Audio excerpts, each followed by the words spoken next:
है जो हम सब से गड़बड़ करवाते रहता है। इसलिए चाह गई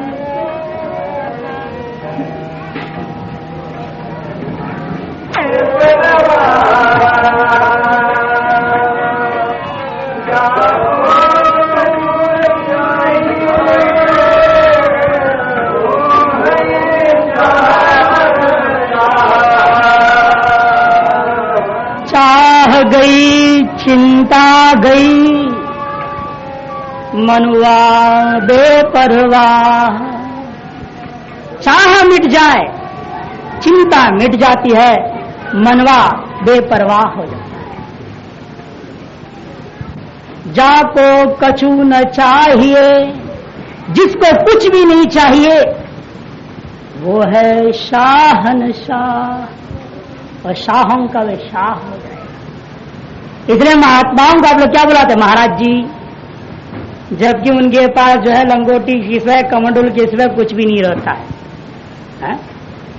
ट्रेनों में भी मुफ्त विदाउट टिकट जाने का सोचते हैं बेचारे, बसों में भी कंडक्टर को मना लेते हैं, जेब में पैसा नहीं, विदाउट टिकट चलो, फिर भी उनको महाराज कहा जाता है। क्या कारण? कुछ भी, कोई धन नहीं, कोई संपत्ति नहीं, कोई राज्य नहीं है, फिर भी आप संतों को महाराज कहते हैं। शाहों का भी शाह, शहंशाह, राजाओं का भी राजा महाराज है। कारण यही है उन्हें कुछ भी नहीं चाहिए। परमात्मा के भजन के सिवाय उनके जीवन में उनका लक्ष्य कुछ भी नहीं रह जाता है, इसीलिए वे महाराज कहे जाते हैं। जिस दिन आप लोगों के अंदर भी यह चाह नाम की जो चुड़ैल दूर हो जाएगी, उस दिन आप लोग भी परम सुखी हो जाएंगे। दूसरे योगीश्वर हरि सर्वभूतेषु यः पश्येत् भगवद्भावमात्मनः भूतानि भगवत्यात्मन् येष भागवतोत्तमः। भक्ति बताया, नारायण अर्पण करो, अब भागवतोत्तम भगवत भक्त का स्वरूप का वर्णन करोगे। कैसा है? सर्वभूतेषु यः पश्येत्, जो समस्त भूतों में, समस्त जीव चराचरों में भगवत भावम आत्मना, अपनी आत्मभाव का ही जो है अनुभव करता है, और अपनी आत्मा में समस्त भूतों का चिंतन करता है। ये सभी के सभी मेरे अपने हैं और मैं इन सभी का हूं, यह सब परमात्मा का ही अनंत रूप है, ऐसा जो चिंतन करता है वही भागवत उत्तम है, भक्त श्रेष्ठ है। तीसरे योगीश्वर आते हैं अंतरिक्ष। वो क्या उपदेश दे रहे हैं? कर्माणि कर्म भी कुर्वन् सन्निमित्तानि देहवृत तत्तत् कर्म फलम गृह्णन् भ्रमति सुखे तरत। कहते हैं ये तमोगुण प्रकार, रजगुण में क्या हो गया? वृत्ति को बाहर ले गए आप, और सभी में भगवत दृष्टि कर रहे हैं, और तमोगुण में आप कर्मकांड करेंगे, कर्म करेगा। कर्माणि कर्म भी कुर्वन्, कर्मों को करते हुए तत्तत् कर्म फलम गृह्णन्, उन कर्म फलों को भी ग्रहण करता हुआ ये दुखमय संसार में सागर में डुबकी लगाता हुआ भ्रमण करते जाता है। ऐसे संसार सागर में डूबता हुआ आप समस्त जीव चराचरों के लिए आचार्य शंकर बहुत सुंदर उपदेश देते हैं। क्या कह रहे हैं आचार्य शंकर? अपार संसार समुद्र मध्ये निमज्जतो में शरणं किमस्ति गुरु कृपालो कृपया वदैतत् विश्वेश पादाम्बुज दीर्घनौका। कहते देखो, शिष्य गुरु से प्रार्थना करता है, भगवान हे गुरुदेव, हे कृपालो, संसार रूपी समुद्र में, अपार समुद्र में डुबकी लगाता हुआ बार बार डूब रहा हूं, उठ रहा हूं, डूब रहा हूं दुख रूपी सागर में। ऐसे डूबता हुआ मेरे लिए बचने का, इससे तर जाने का क्या साधन है? तो गुरुदेव जवाब देते हैं, विश्वेश पादाम्बुज दीर्घनौका। भगवान श्री विश्वनाथ का मन ईश्वर के परमात्मा के चरण कमल से अतिरिक्त और कोई दूसरा नौका आपके काम में नहीं आ सकता। भगवत शरणारविंद हो जाओ, भगवान के चरणारविंदों का शरण में चले जाओगे, तब आपका कल्याण हो सकता है। गंगा जी का शरण में जाना पड़ता है। जब तक गंगा और जमुना के शरण में नहीं जाओगे और उसका संगम तो प्रयाग में डुबकी नहीं लगाओगे, तब तक मुक्ति नहीं हो सकती। कौन सी प्रयाग है? गंगा और जमुना क्या चीज है और उसका प्रयाग क्या है? अगले योगेश्वर के जवाब में बता रहे, देखिए। प्रबुद्ध उवाच सर्वतो मनसो असंगम आदो संगम च साधुषु दया मैत्रीम प्रश्रयं च भूतेष्वद्धा यथोचितम। बता रहे हैं गंगा जमुना सरस्वती उनका प्रयाग और वहां डुबकी लगाओ। सर्वतो मनसो असंगम आदो संगम च साधुषु। सबसे पहले क्या करना है? इस मन को जगत के विषयों से अलग करना। और दूसरे नंबर में साधुषु च संगम, साधुओं का संग करो।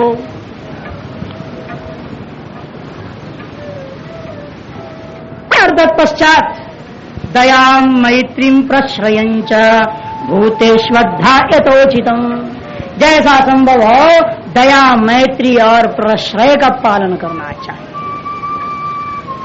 दया यहां गंगा जी है, मैत्री यहां पर जमुना जी है और प्रश्रय ही प्रयागराज है। इस प्रयागराज में जब डुबकी लगाओगे, दया मैत्री और प्रश्रय भाव का अपने अंतःकरण में लेकर जीवन यापन करोगे, जब तब आपके वास्तविक प्रयाग स्नान होता है। उस प्रयाग स्नान जब करोगे, वह विषयों से रहित मन और साधु संगति से प्राप्त आत्म तत्व को उपदेश को लेकर के जब आप वहां पर पहुंचते हैं इस प्रयाग में, तब क्या होता है? पिप्पलायन उवाच स्थित्युद्भव प्रलय हेतुरस्य यत्स्वप्न जागर सुशक्ति सुसद्बहिश्च देहेन्द्रियासु हृदयानि चरन्ति येन संजीवितानि तदवेहि परम नरेंद्र। तब होता क्या है? पिपलायन महर्षि कह रहे हैं, पांचवें योगीश्वर हैं।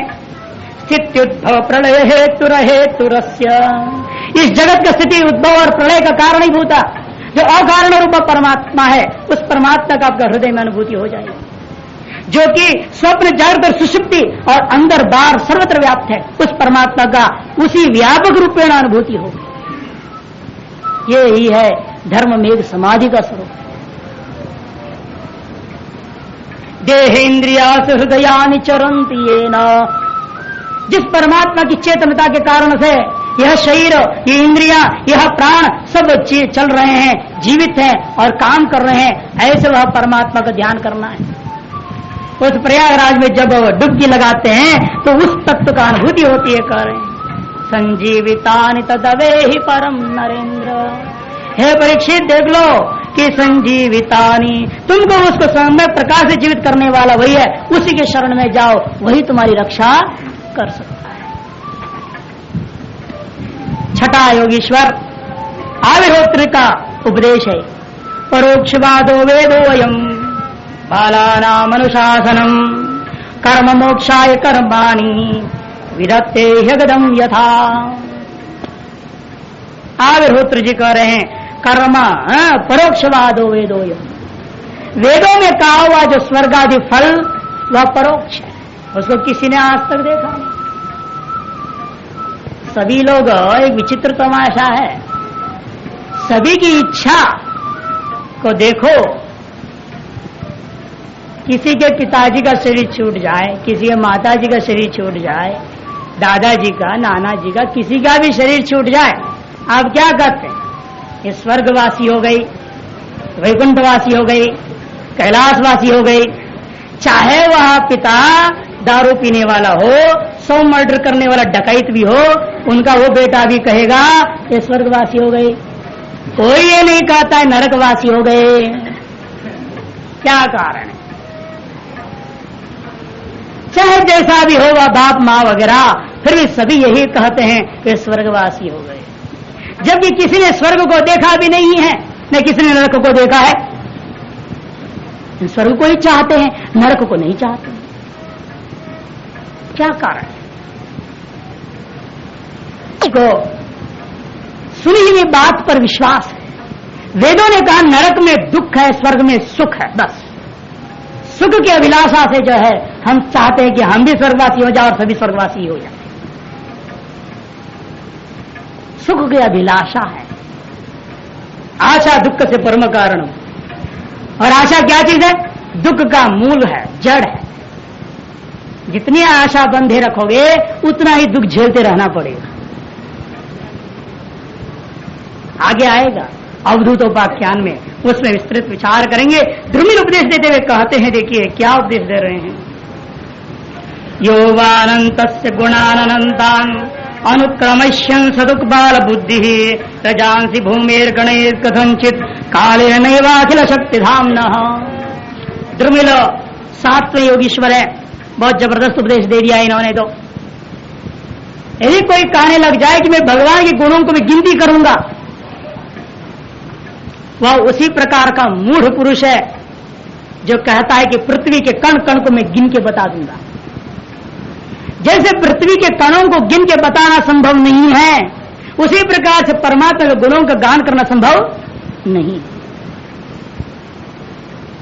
फिर भी महिम्न पारंत परम विदुषो यज्ञ सदृशी स्तुतिर्ब्रह्मादीनामपि तदव अथावाच्य सर्व नामावधिगृह्णन् ममाप्येष स्तोत्र निरपवादा परिकर।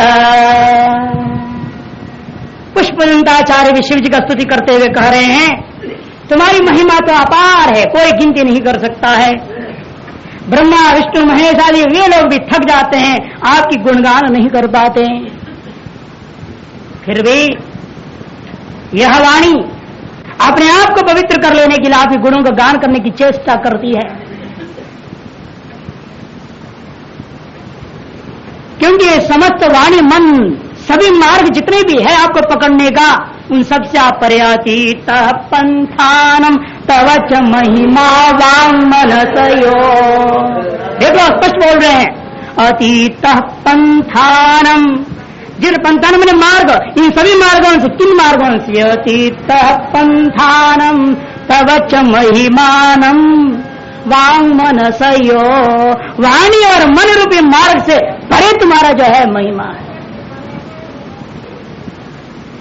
फिर भी मैं गा रहा हूं, कृपया आप मेरी इस बालकपने को क्षमा कीजिएगा।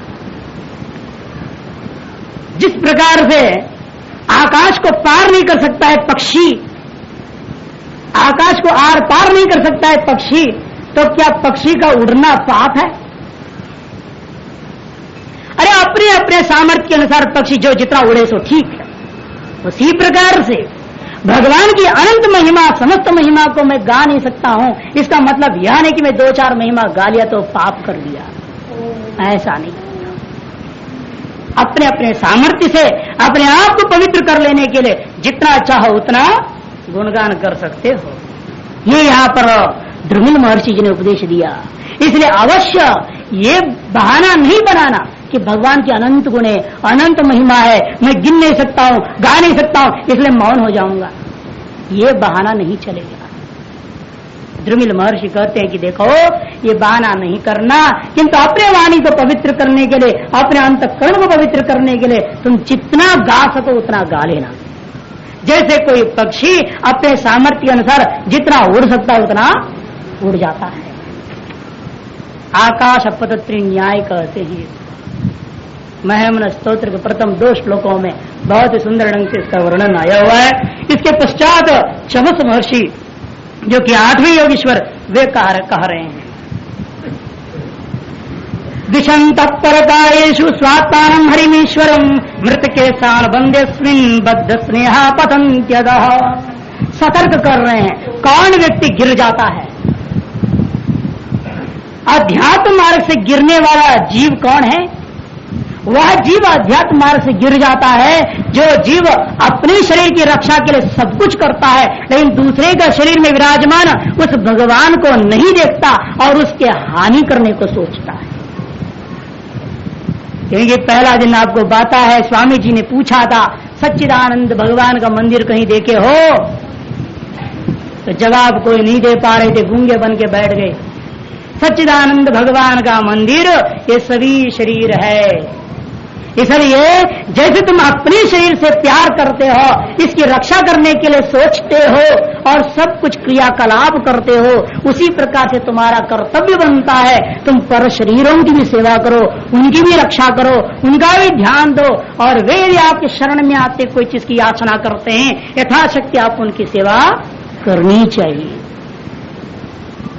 और हमारे यहाँ तो नाम ही रख दिए सेवानंद, सभी का ध्यान रखते हैं, सभी को अपने बच्चों के समान समझते हैं। कितनी बड़ी बात है। यथा नाम तथा गुण होना भी बड़ा कठिन है। नाम रहता है, बहुत सुंदर सुंदर नाम रख देते हैं लोग, लेकिन जो है उसके अनुसार गुण होता नहीं। ये तो गुरु ही होते हैं महापुरुष, जो जैसा नाम रख देते वैसा ही हो जाता है चेहरा। गुरु की महिमा है। जैसे भैंसो हम के द्वारा गुरु ने तार दिया उस गंवार को भी जो अनपढ़ था। तो अंतिम करभाजन नामक ऋषि नवम योगीश्वर क्या उपदेश देते थे कि कलिम सभाजयन्त्ये आर्या गुणज्ञा सारभागिनः यत्र संकीर्तनेनैव सर्वस्वार्थो विलप्यते।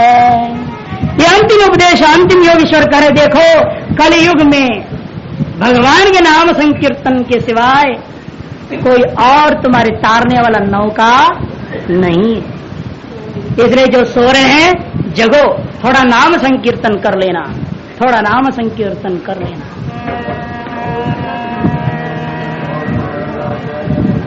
गोविंद जय जय गोपाल जय, सभी लोग गाओ गोपाल जय जय। अपने वाणी को पवित्र करने का अवसर मिला है। गोविंद जय गोविंद जय जय गोपाल जय जय रमण हरि गोविंद जय जय राधा रमण हरि गोविंद जय जय गोपाल रमण हरि गोविंद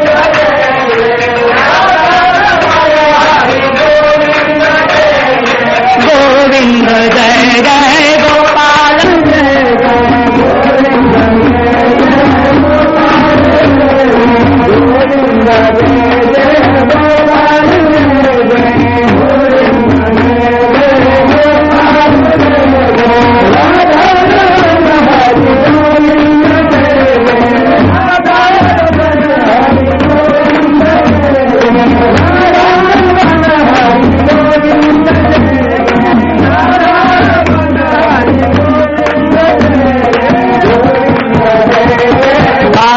बिहारी लाल की जय, राधा रमण भगवान की जय। जिन लोगों ने नाम लिया वो तर गए। इसलिए देवता लोग आ रहे हैं अभी भगवान श्री कृष्ण से प्रार्थना करने के लिए। अब लीला आपको समाप्त कर देना है।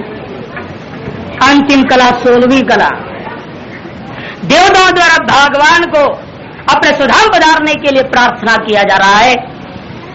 यादवों को भगवान ने इसलिए प्रवास क्षेत्र की ओर जाने के लिए आदेश देते हैं और उद्धव का भगवान के साथ भेंट होता है और भगवान जो है अवधूतोपाख्यान बताते हुए अवधूतों के द्वारा दिया हुआ दत्तात्रेय भगवान के 24 गुरुओं का वर्णन करते हैं। इन 24 गुरुओं का वर्णन किससे क्या शिक्षा प्राप्त किए थे दत्तात्रेय भगवान, भगवान श्री कृष्ण ने उद्धव को यह कहानी क्यों बताए, ये सब रहस्य हम समाचार के बाद विचार करेंगे। क्योंकि 12वें स्कंद तक समाप्त कर देना है, हमें समाचार तक कथा समाप्त कर देना है। इसलिए हम आगे बढ़ते हैं। अवधूतोपाख्यान को कथा के बाद में भागवत के सार के रूप में वर्णन करूंगा। 24 गुरुओं के लेकर के वर्णन हुआ है। भगवान श्री कृष्ण का अंतिम उपदेश है, जो आप सबके लिए, हम सब के लिए दिया हुआ उपदेश है। उसका विचार 4:15 से 5:30 बजे तक, पौन घंटे में हम करेंगे। उससे पूरा आगे बढ़ते हैं। लौकिक तथा पारलौकिक लोकों के बारे में और उनकी अनित्यता का निरूपण एकादश स्कंद में किया गया है। कहीं ऐसा न हो कोई पुण्य संस्कार शेष रह जाए और वह स्वर्गादि की इच्छा करने लगे। वह आपत्ति का निवारण करने के लिए इहलोक और परलोक के समस्त भोगों की अनित्यता का वर्णन किया। एक क्षण प्रध्वंसी है, विनाशिनी है यह भोग, यह सिद्ध करके भगवान ने उपदेश देते हुए वर्णन किया। इसलिए इस लोक या परलोक, किसी भी लोक की इच्छा नहीं करनी चाहिए, इच्छा करना नहीं चाहिए। इसलिए मन को हम कैसे समझाएं कि इच्छा मत करो। मन को मैं कैसे समझाऊं तो कि तुम इच्छा मत करो। हे मन तो है किस विध मैं समझाऊं, मन तो है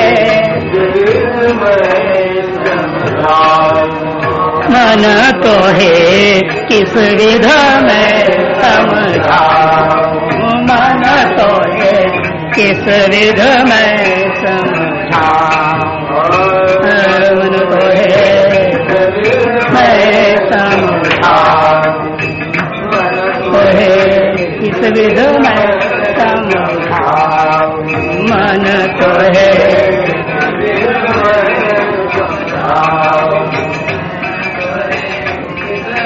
सुना होएगा, सुना होएगा सुहागा मंगाऊं, सुना होएगा सुहागा मंगाऊं, होएगा सुहागा मंगाऊं, बंगनाल के रस मंगवाऊं, बंगनाल मन तो है किस विध में समझाऊं, मन तो है किस विध में समझाऊं, मन तो है किस विध में समझाऊं, मन तो है किस विध में शब्द की फूंक चलाऊं, ज्ञान शब्द की फूंक जलाऊं, फूंक जलाऊं, ज्ञान शब्द की फूंक जलाऊं, पानी कर पिघलाऊं, पानी कर पिघलाऊं, पानी कर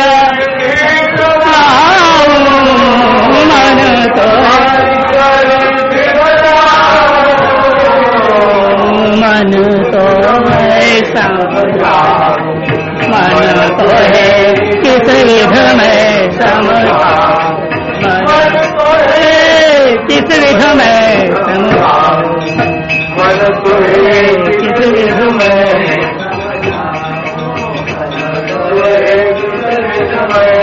समझाऊं,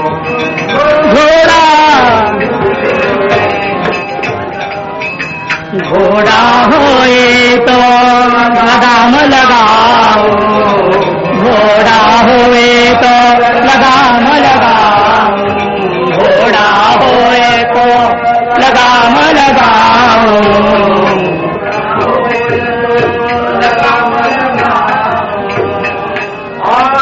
ऊपर जीन चढ़ाओ, ऊपर जीन चढ़ाओ, ऊपर जीन चढ़ाओ,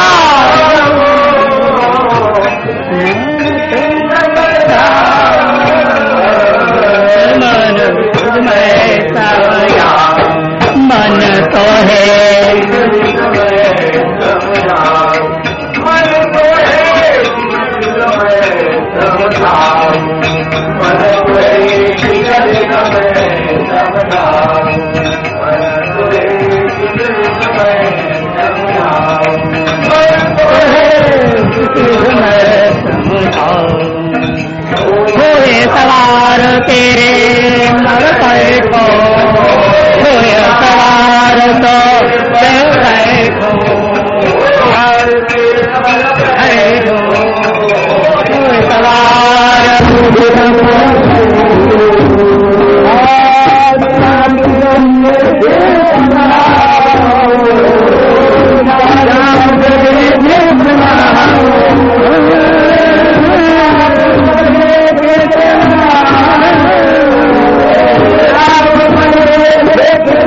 जगत सब सप उमा कहूँ मैं अनुभव अपना।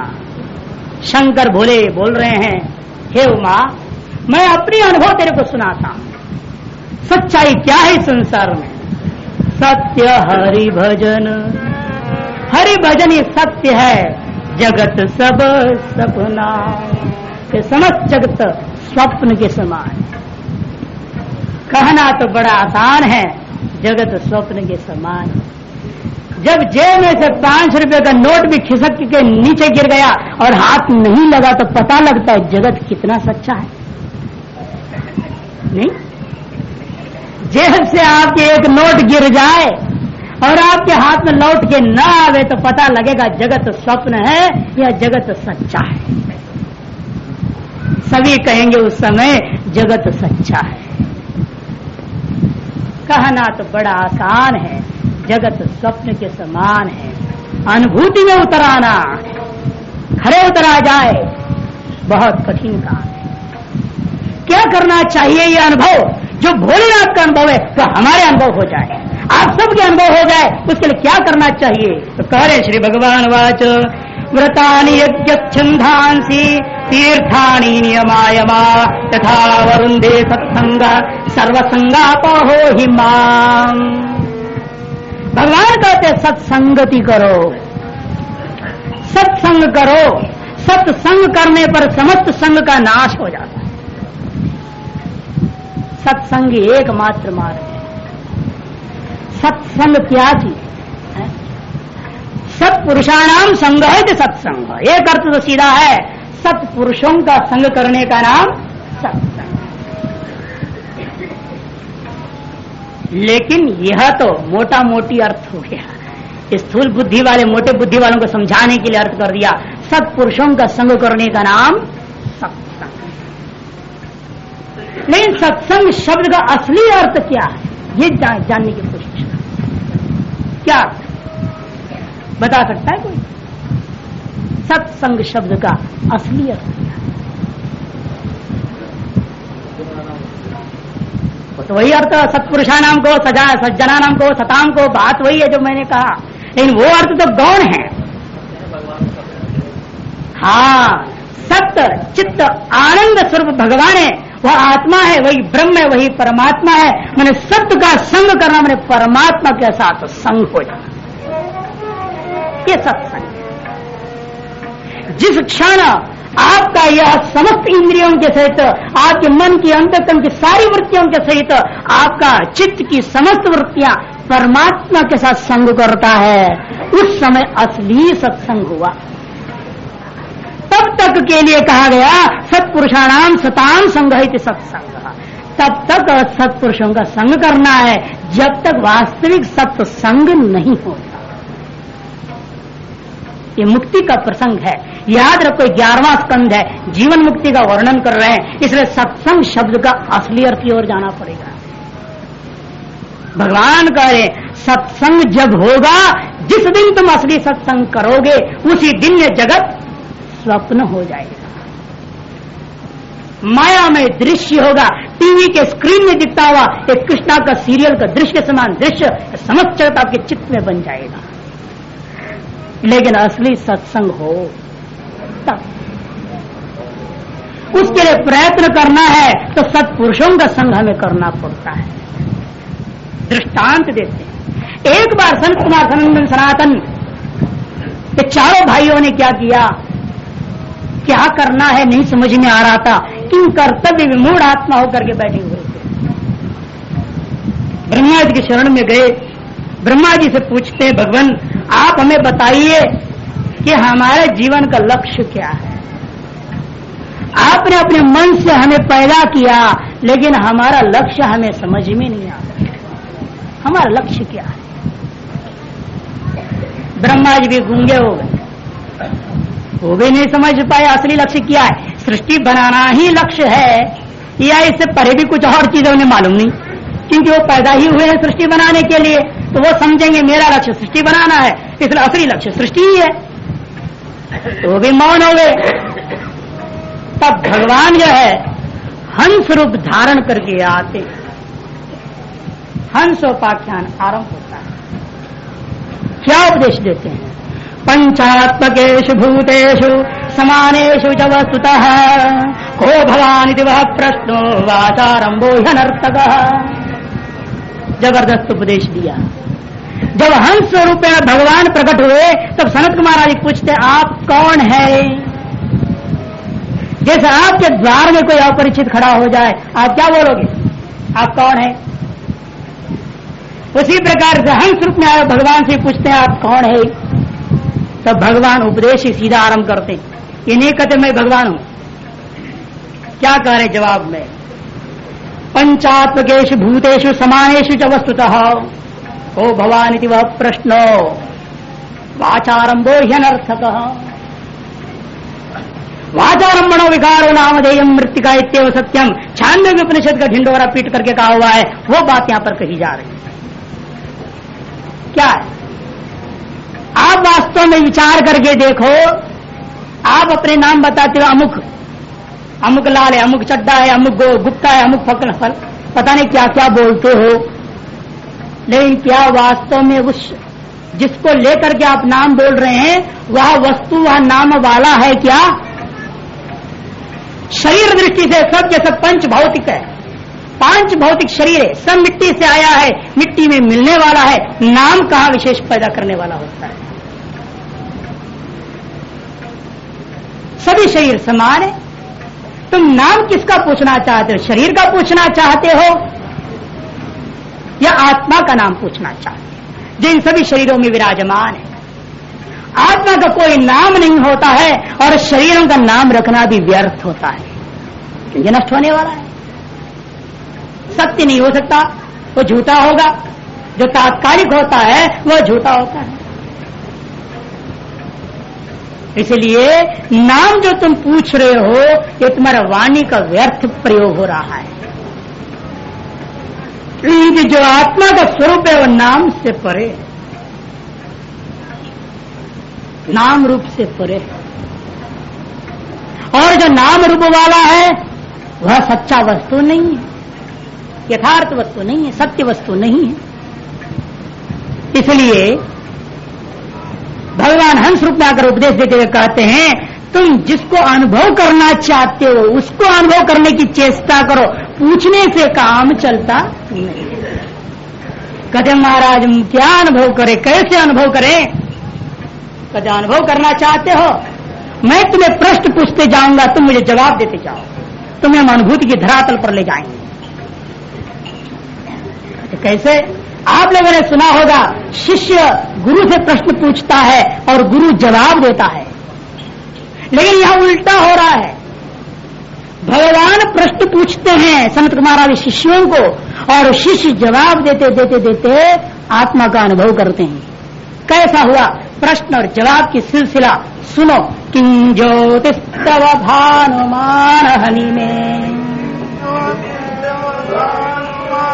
हनि में दीपादिकम् देवं दर्वदर्शन विधौ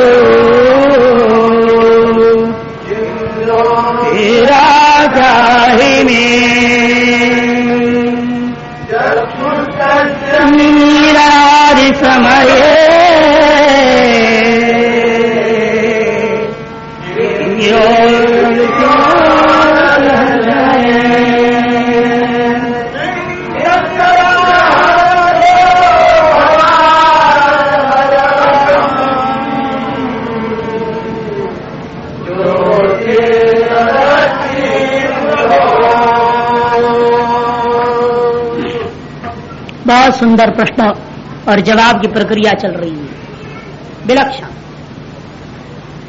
किं ज्योतिस्तव भानुमान अहनि में, प्रश्न और जवाब दोनों एक साथ हैं।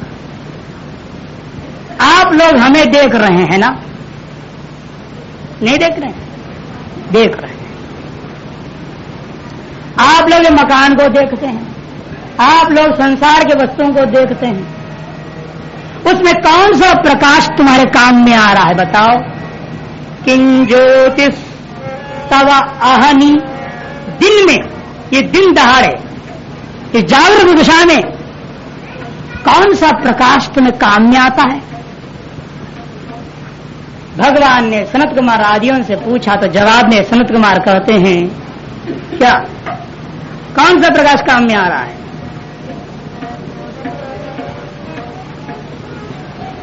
भगवान काम में आ रहे हैं ना। सूर्य के प्रकाश से ही तुम देख रहे थे, मेरे आंख भी देख रहे का दम तब रखता है जब सूर्य का प्रकाश होता है। किं ज्योतिस्तव भानुमान, जवाब रखा, भानुमान मैंने सूर्य भगवान। अहनि में, दिन में मेरे काम में आने वाला प्रकाश सूर्य भगवान। कहते ठीक है बेटा, रात्रि में जब सूर्य नहीं रह जाता है तो रात्रि में कौन से प्रकाश तुम्हारे काम में आता है संसार में व्यवहार करने के लिए? दीपक जलाते हो, चंद्रमा है, रात्रौ, प्रश्न है, प्रदीपादिकं में जवाब है। किं ज्योतिस्तव भानुमान अहनि में रात्रौ प्रदीपादिकं, दिन में सूर्य भगवान के प्रकाश से मैं काम करता हूं और रात्रि में जो है तो दीपक चंद्रमा आदि का प्रकाश से मैं इस जगत के साथ व्यवहार करता हूं। लेकिन स्यादेवं रविदीप दर्शन विधौ किं ज्योतिराख्याहि में। गुरु पूछ रहा है, ठीक है, ये तुम्हें कैसे पता चला कि सूर्य के प्रकाश से तुमने मुझे देखा है, तुमने जो चंद्रमा या दीपक के प्रकाश से मुझे देखा है, ये तुम्हें कैसे पता चला बताओ? सूर्य के प्रकाश से आपने हमको देखा है, वस्तुओं को देखा, रात्रि में दीपक आदि के प्रकाश, लाइट के प्रकाश से आप हमको देख रहे हैं, ये कैसे आपको पता चला? आपका जवाब यही होगा, चक्षु, आंख से। आंख से आप देख रहे हैं। आंख को देखने में सहयोग देता है सूर्य का प्रकाश और दीपक के प्रकाश। इसलिए वस्तु के प्रकाशन में सूर्य आदि की अपेक्षा हुआ और सूर्यादि को भी जानने के लिए हमें आंख की जरूरत है। ये तो हो गई जागृत दशा की कथा। चक्षुस्तस्य निमीलनादि समये, जब चक्षु आदि सो गए हैं, जब आप सो गए हैं और आप क्या देख रहे हैं? स्वप्न देख रहे हैं। उस समय बताओ कौन से प्रकाश तेरे काम में आ रहा है? इंद्रियां सो गई हैं, सूर्य चंद्रमा का प्रकाश वहां पहुंच नहीं सकता है। ऐसी दशा में कौन से प्रकाश तुम्हारे काम में आ रहा है? चक्षुस्तस्य निमीलनादि समय किं धीर, जवाब दिया धीहि। वह हमारा मन मनवाराम था। वो मन ही क्या कर लिया था? अपने आप घोड़ा भी बन गया, गाड़ी भी बन गया, रोड भी बन गया, सब कुछ, पहाड़ भी बन गया, स्वयं ड्राइवर भी बन गया है, वहां पर बैठे हुए लोग भी बना, मित्र भी बन गया, सारा चीज बन गया। ये अकेला मनवाराम जो है सब कुछ बन जाता है। ये तो हो गया स्वप्न। जब आंख आदि नहीं है, सूर्य चंद्रमा का प्रकाश भी वहां पहुंचता नहीं है, ऐसे स्थिति में स्वप्नीय पदार्थों को हम किससे देखते हैं? तो कहते हैं वहां पर आप मनवाराम से, बुद्धि से देखते हैं, अंतःकरण से देखते हैं। किं धीर धियो दर्शने, लेकिन बुद्धि से मैंने इन सब चीज को देख रहा था, ये कैसे पता चला आपको? कि आखिर में बुद्धि भी तो जड़ है। किम धीर धियो दर्शने किम, उस बुद्धि का भी दर्शन करने में उस अंतःकरण इन सारी चीजों का अनुभव किया था, ये कैसे पता चला आपको? उस बुद्धि का भी प्रकाशन किसने किया? तत्राहम, जवाब देता है भगवान, वहां मेरी आत्मा के सिवाय और कोई चीज नहीं, वहां मैं ही था। मेरी आत्मा के प्रकाश से प्रकाशित हो रहा था। यस्य भाषा सर्वमिदं विभाति यमेव भान्तम अनुभाति सर्वम, उपनिषदों में गाया गया। जिसके प्रकाश से सारे संसार प्रकाशित हो रहा है, वह आत्मा के प्रकाश से मैं बुद्धि को भी प्रकाशित कर दिया था। तत्राहम, तब सर्टिफाई करते हैं गुरुदेव, अतो भवान परमगम ज्योति, इसलिए तुम संसार का सर्वश्रेष्ठ ज्योति हो, आत्मा ही संसार का सर्वश्रेष्ठ ज्योति है। शिष्य अनुमोदन करता है, तदस्मि प्रभो, वह ब्रह्म मैं ही हूं हे प्रभो, वह ब्रह्म मैं ही हूं, तत् अस्मि हे प्रभो। कितना सुंदर है प्रश्न जवाब। आत्मा के प्रकाश से सारा प्रकाशित हो रहा है, आत्मा की अनुभूति करा दिया गुरुदेव ने प्रश्न और जवाब के सिलसिले के द्वारा। किं ज्योतिस्तव भानुमान हनि में रात्रौ प्रदीपादिकम् स्यादेवं रविदीप दर्शन विधो किं ज्योतिराख्याहि मे चक्षुस्तस्य निमीलनादि समये किं धीर्धियो दर्शने किं तत्रामतो भवान् परमघम् ज्योतिस्तदस्मि प्रभो, ज्योतिस्तदस्मि प्रभो। ये हंसाख्यान बृहदारण्यक उपनिषद ज्योतिर्ब्राह्मण, इन सारी चीजों का रहस्य एक श्लोक में इसको लिखने वाले कौन है? जगत गुरु आदि शंकराचार्य भगवान है, जिनका आपने जयंती मनाया।